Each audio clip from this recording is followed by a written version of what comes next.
গ্রামে এক কৃষক বাস করত। তার বউ ও দুই ছেলে মেয়ে নিয়ে অনেক অভাব সত্ত্বেও ভালোই চলছিল তার সংসার।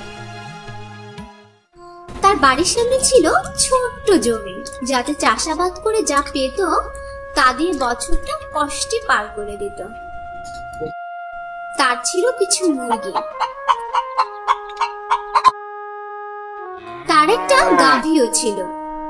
গাভীটি দুধ দিত, তার কিছু নিজেরা খেত আর বাকিটা বাজারে বিক্রি করে দিত। একদিন তার বউ তাকে বলল, শোনো, আমরা যদি একটা হাঁস কিনি তা আমাদের ডিম দিবে। কিছু ডিম বাজারে বিক্রি করতে পারবো এবং কিছু ডিম থেকে বাচ্চাও ফুটাতে পারবো। বউ, তুমি ঠিক বলছো।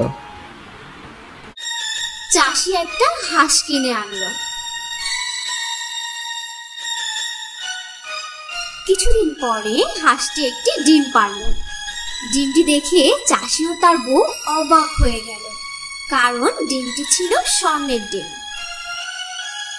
সেই ডিম নিয়ে বাজারে বিক্রি করে তারা অনেক টাকা পেল। ভালোভাবেই তাদের দিন কাটা শুরু করলো। হঠাৎ একদিন তাদের মাথায় একটা খারাপ বুদ্ধি আসে। বউ শোনো না, আমাদের হাঁসটা তো প্রতিদিন ডিম দিচ্ছে, তার মানে হাঁসের পেটে অনেক ডিম আছে। আমরা যদি হাঁসটার পেট কাটি তাহলে একবারে সব ডিম পেয়ে যাব, আর তা বিক্রি করে আমরা তাড়াতাড়ি বড়লোক হয়ে যাব। কি বলো বউ?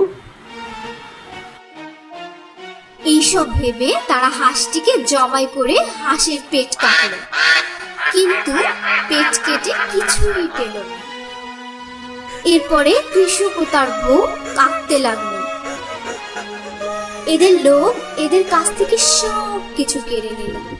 তাই আমাদের কারো অতিরিক্ত লোভ করা একদম ঠিক না।